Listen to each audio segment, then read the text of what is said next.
Happy Sunday. Happy Sunday. I hope all is well with you.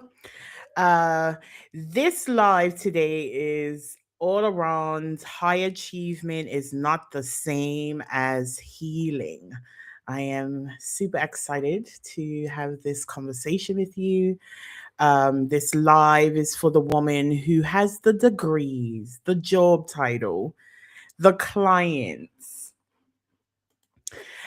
the followers, the brand. She has checked every damn box and then some. From the outside, she looks unstoppable, but from the inside, she's tired. Not the I need a nap kind of tired. Happy Sunday. But the kind of tired that whispers, is this all there is, even on the best days? She doesn't want another round of applause. She wants peace. She wants to feel safe in her body without needing to earn it. She wants to rest without guilt and cry without shame and still be enough without a single receipt to prove it.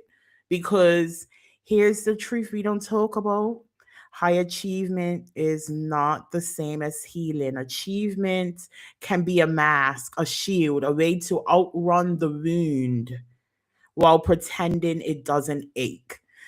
For so many of us, success wasn't a choice, it was survival. We learned to perform excellence so we wouldn't have to feel pain. We became the dependable one, the fixer, the high performer, the one who always has it together because falling apart was never an option. We thought if I do enough, I'll finally feel worthy. And then we did it all and still felt hollow. So, this live is not about dimming your light. It's not about slowing your roll to or telling you to shrink. It's about asking the question no one asks ambitious women: what part of you had to break in order for you to become successful? We're going to unpack that. We're going to talk about the trauma that shaped your hustle. We're going to dismantle the lie that healing is another checkbox for you on your to-do list. And most importantly, we're going to help you shift from an achievement-based worth to embodying healing, because you were never meant to hustle your way into wholeness. This is your invitation to be seen beneath the accolades, to be held beyond the grid, to finally build a life that feels good. And so, if this is your first time joining me, I am Letitia. I am the survival mode disruptor. I am a trauma recovery mentor that facilitates disruptive, unapologetic transformation for high achieving women who are ready to exit survival mode and take radical ownership of their lives and their growth. And I love having conversations around the residual impact of trauma. I love having conversations around working through trauma and getting out of survival mode. And if you've been rocking with me for a while, you already know we don't do surface level healing ever. Here we go deep, we go raw, we get real uncomfortable in the name of truth transformation and disrupting every damn pattern that keeps us stuck. So we're gonna get right into it. I want to start here. Some of you are dodging wounds and you think that you are chasing dreams. And I'm saying that with love and not judgment, because I was her. I was that girl who didn't want to succeed. She needed to, because succeeding was the only way that she felt seen, because praise felt like oxygen in a house where affection was rationed. Because if I could just collect enough gold stars, maybe I wouldn't feel invisible. So, a lot of high achieving women are not actually motivated, they're scared. They're scared of being mediocre. scared of being forgotten, scared of what might come up if they ever stopped moving. So instead, we achieve. Hello, Elsa from California. Instead, we achieve, we over deliver, we micromanage, we lead, we fix, we become the strong one, the capable one, the successful one, and no one ever suspects that trauma is dressed up in a power suit. So, we're going to talk about where the hustle really started, right? We're going to go all the way back and how many of us grew up in homes where we kind of felt like we had to earn love, where we had to do something to be praised, seen, or valued.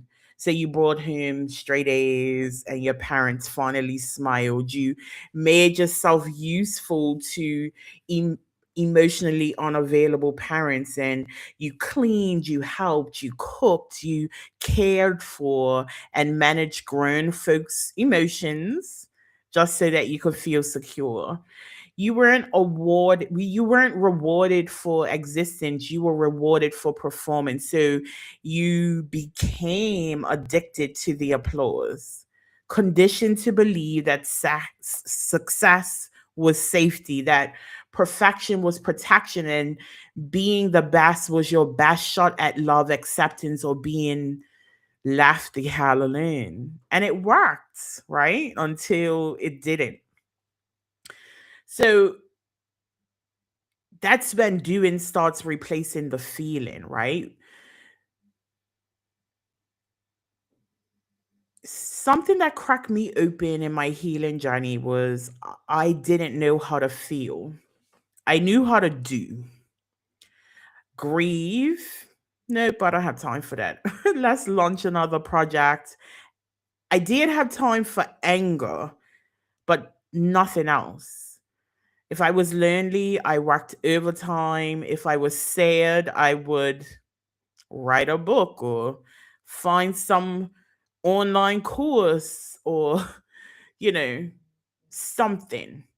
Because feelings were unsafe, they were inconvenienced, they were unpredictable.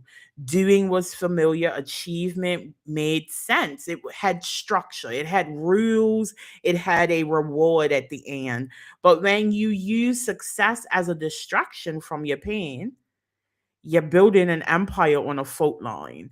Eventually, the cracks show up in your health, in your relationships, in your sleep, in the quiet voice that says, "Is this all there is?" And you don't know what to do with that because you're not used to listening to your body. You're not used to being still long enough to hear your truth.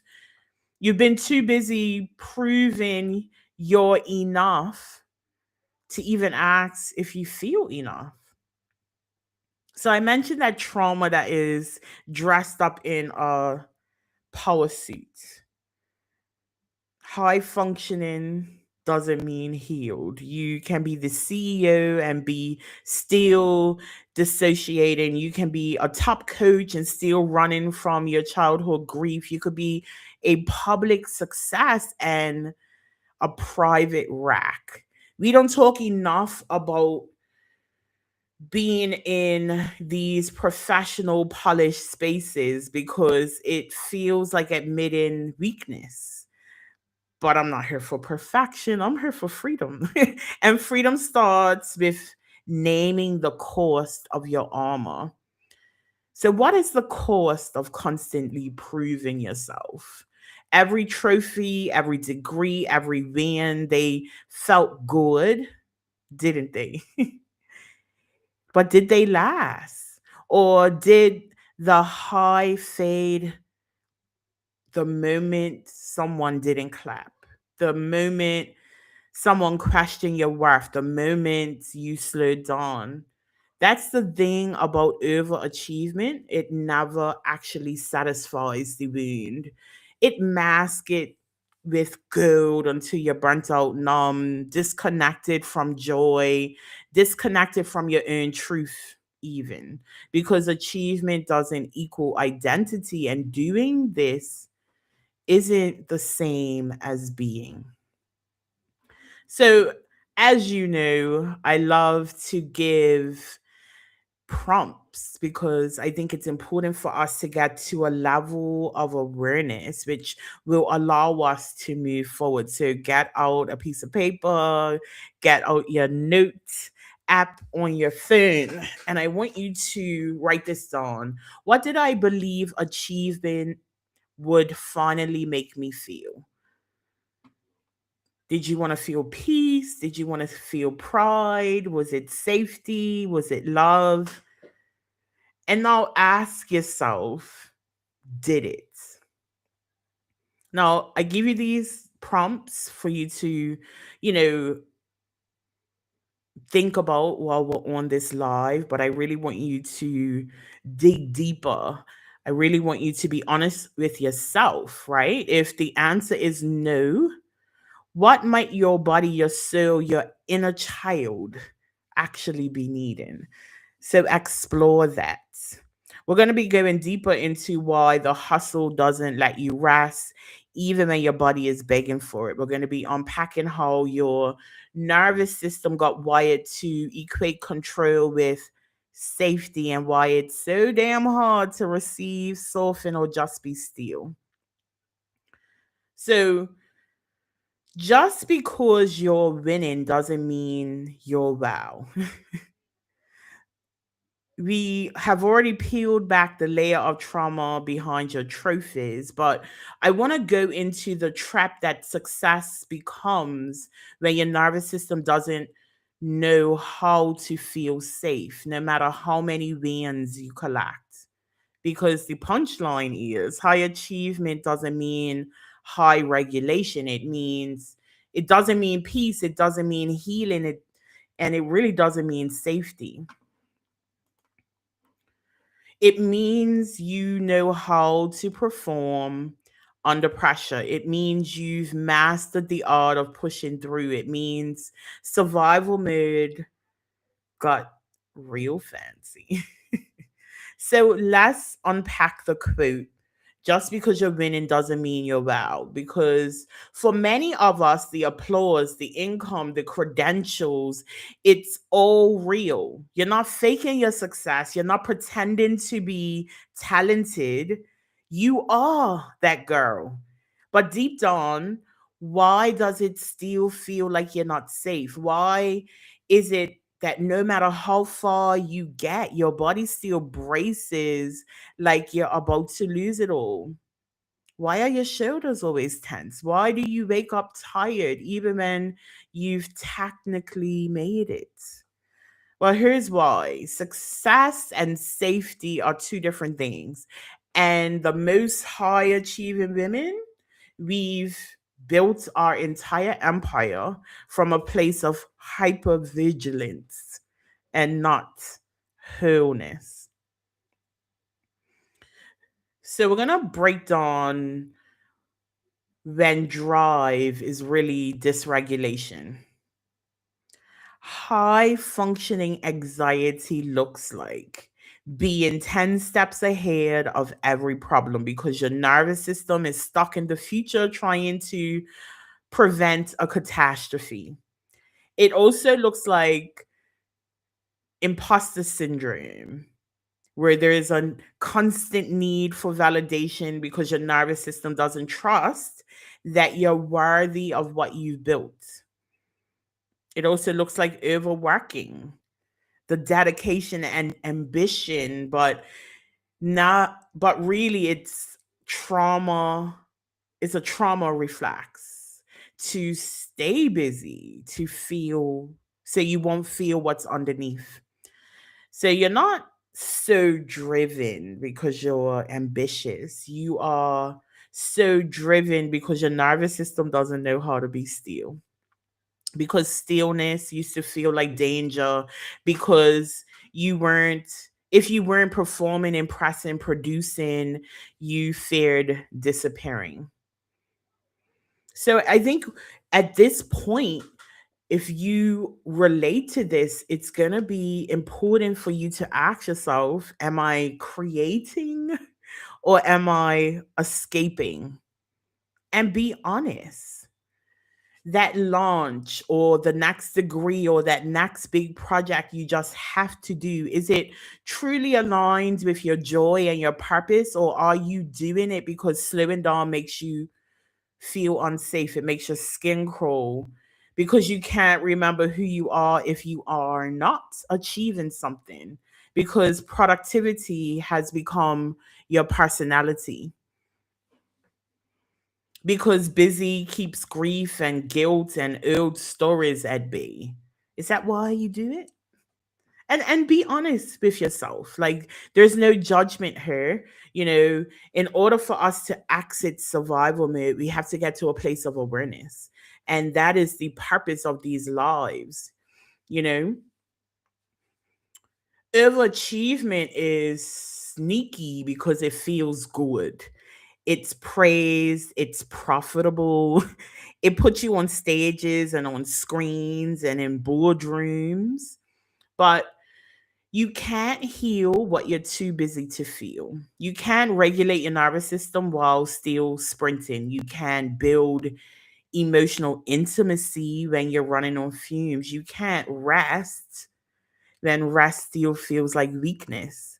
And sis, I need you to hear this loud and clear. You're not lazy, you're deregulated. You're not broken, you're burnt out. You're not failing, you're finally feeling.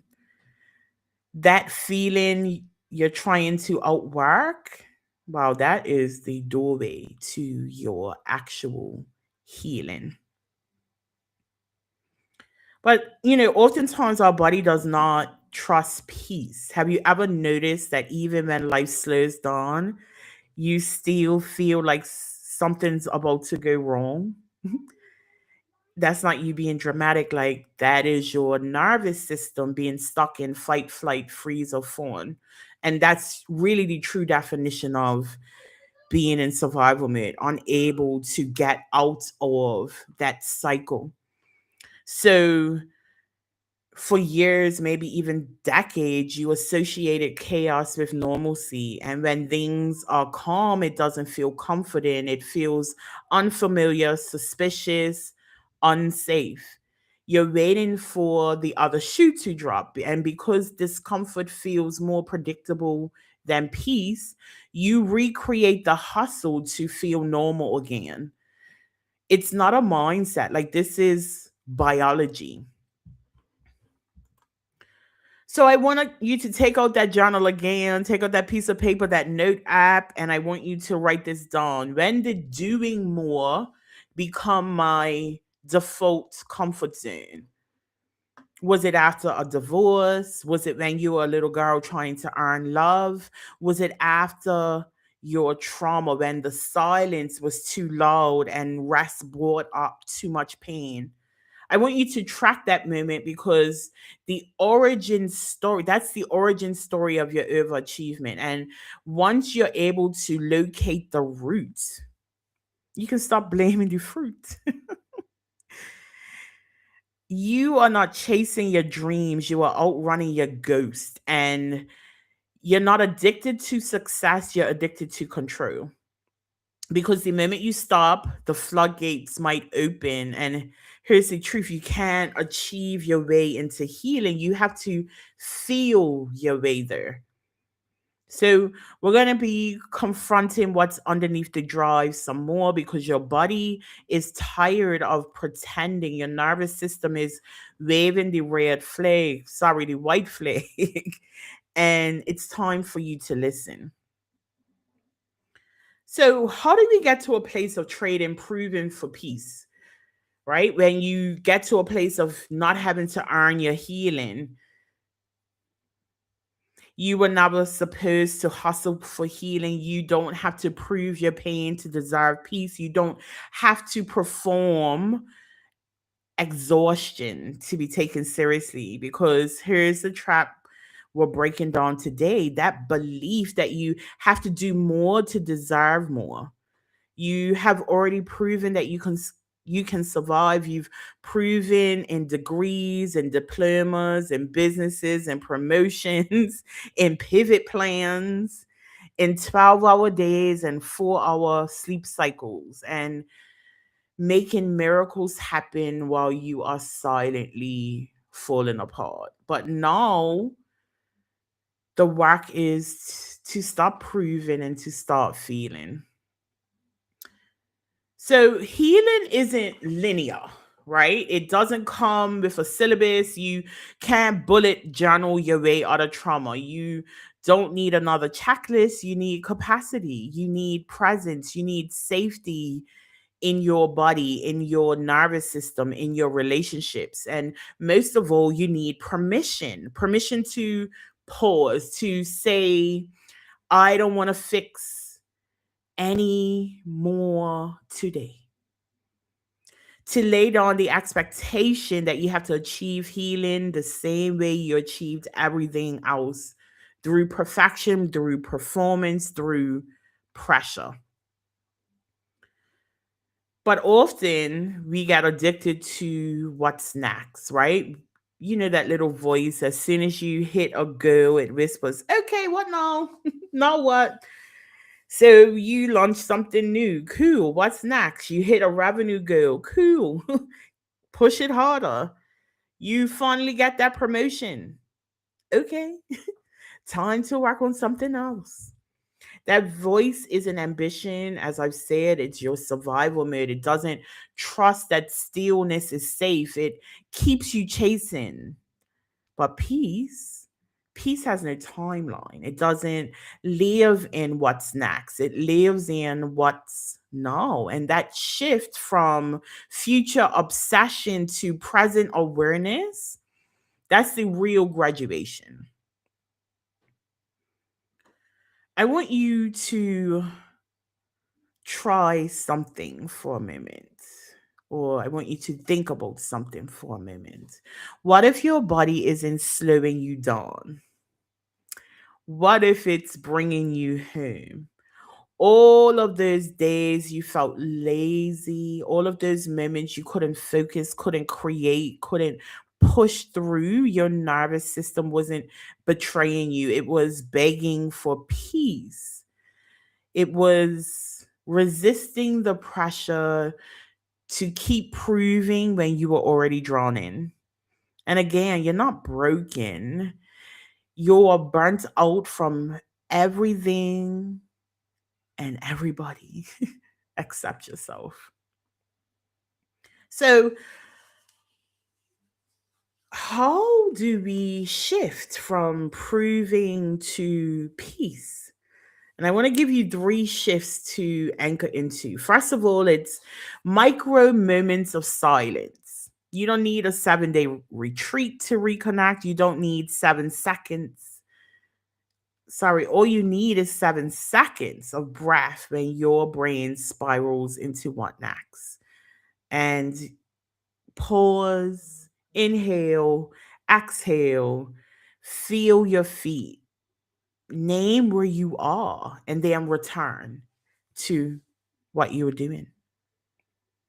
Then you need to start paying attention to your signals. Start asking, what does my body need right now? Not what do I have to do or who's waiting on me. What does my body need right now? Your body is wiser than your to-do list. And if when you are able to start listening to it, you give yourself a level of freedom that breaks away from that constant what next cycle. And then the next is setting compassion based boundaries. Say no before you get to the point of being depleted.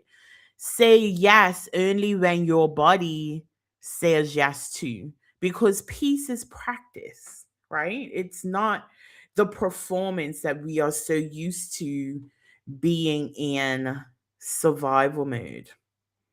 So I want to give you another prompt. I want you to consider what it would look like to measure your worth by how you feel and not how you produce. Would you sleep longer? Would you take up space in conversations? Would you stop over explaining your no? Would you stop running from rest? I want you to explore that because the most radical thing a high achieving woman can do is to slow down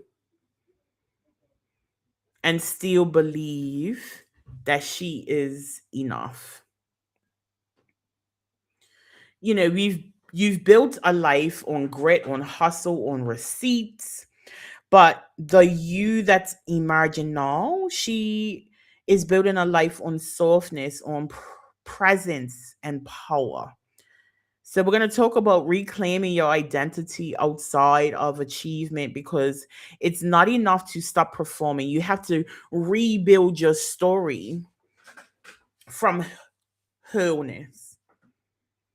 So it starts with redefining your success from the inside out. Real success is nervous system deep. So you didn't come this far just to build a life that looks good on paper and feels like pressure in your bones. You didn't do all of the healing work just to keep measuring up your worth to likes, launch numbers, promotions, and outside claps. You came to remember who you are underneath the performance, to rebuild success in a way that doesn't burn you out, to define power by how you feel in your body, not what you achieve. And, you know, that's why I put this training together because ease isn't laziness, and that's sometimes how we are conditioned to believe. Rest isn't failure, and softness doesn't make you any less worthy of success. Success in survival mode look like being 5 steps ahead of danger, overworking your triggers or outworking your triggers, never being the problem, earning your place by never needing help. But all of that wasn't success. That was self-protection. It was your nervous system saying, if I stay impressive, I stay safe. We never thought about fulfillment, right? We only thought about safety and security. But now you know better. You've done the work. Your body is craving a new definition of success, one that actually feels like success. So, what is real success?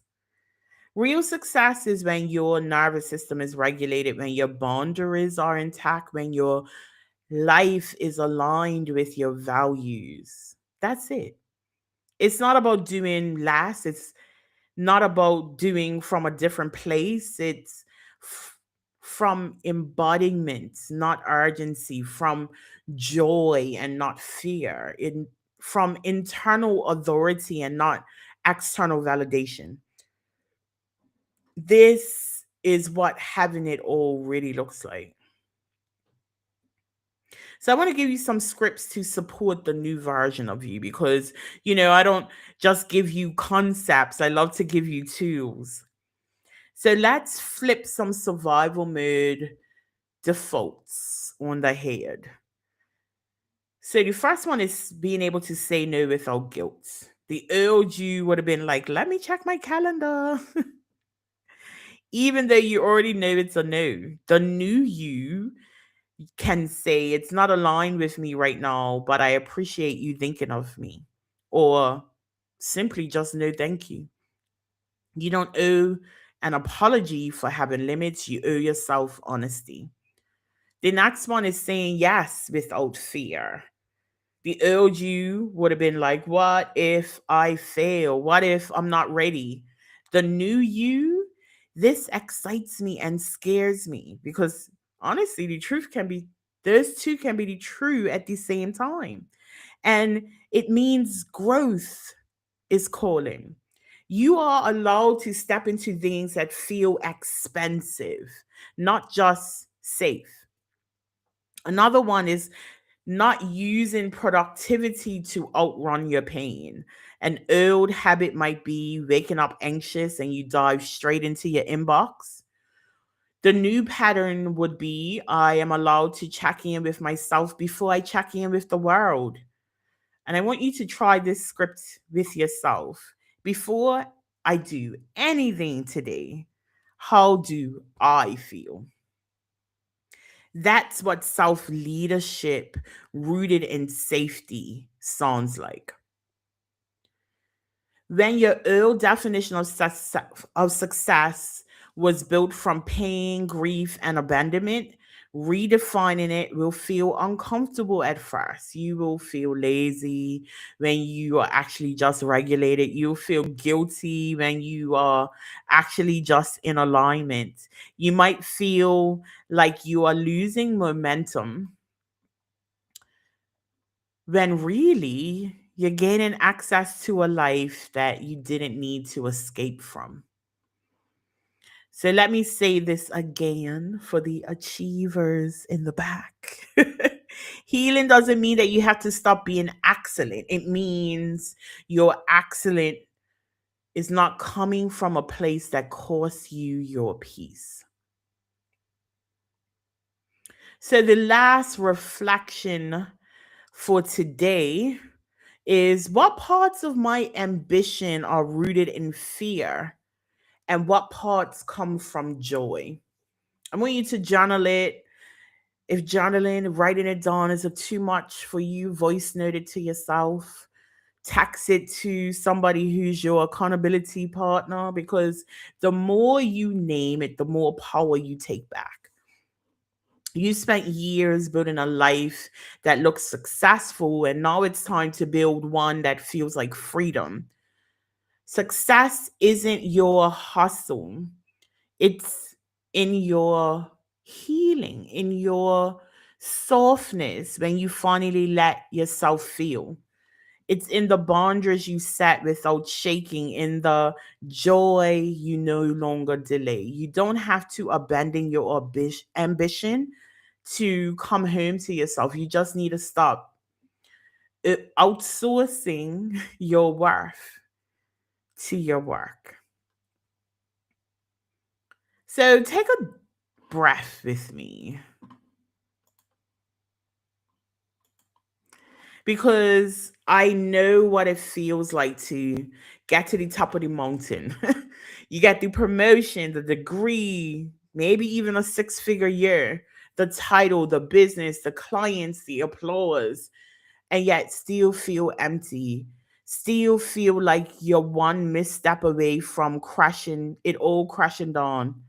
Still feeling like you're performing wellness instead of living in it. This is the moment where it all shifts. This is your permission to opt out of survival success and opt into success that's rooted in nervous system safety, emotional softness, and internal peace. And that is exactly what we're doing inside of the Survival Mode Exodus membership. This isn't just another healing space full of vague affirmations and surface level content. This is for the woman who's done the therapy, read the books, built the brand, got the promotion, and still finds herself struggling to rest, to receive, to breathe without guilt. Inside the membership, we do work that high achievers really get invited into. It's nervous system regulation, releasing the beliefs that your worth lies in your productivity. It's embodiment practices that help your body feel safe, slowing down. It's community support with women who get it because they are just like you. There's monthly challenges, and we start rebuilding your success on your own terms without burning out to get there. You don't need more motivation, you need more space. And you don't need another plan, you need peace. You don't need to prove anything, you just need to feel everything. So I've built this space for women who are just like the woman I used to be, the one who looked like she had it all together but couldn't sleep at night, the one who overgave, overdid, overworked, and still felt like it wasn't enough, the one who thought healing was something to achieve. But the real healing is unlearning the performance, the releasing the pressure. It's remembering that you were never broken, you were just overlooked. So here's my invitation. If you are tired of hustling for healing, if you are done being celebrated for surviving, if you are ready to feel held, seen, and restored, then scan the QR code on the screen or write freedom in the comments, and I will be sure to reach out to you to give you the link. So this wraps up our time today. We have definitely gone over why high achievement is not healing. I will be back next week around the same time. I'm here every Sunday between 7 p.m. GMT and 9 p.m.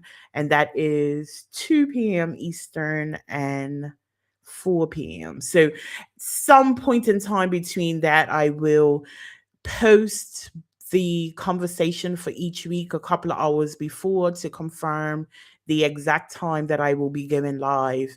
But, go through those journal prompts, really dig into them so you allow yourself to gain the awareness that you need in order to start moving forward. If you have any questions about the things that I have raised in this live, feel free to reach out to me at info@letitiarenefrancis.com. And I look forward to talking to you again next week. Just drop me a message in the comments, your biggest takeaway.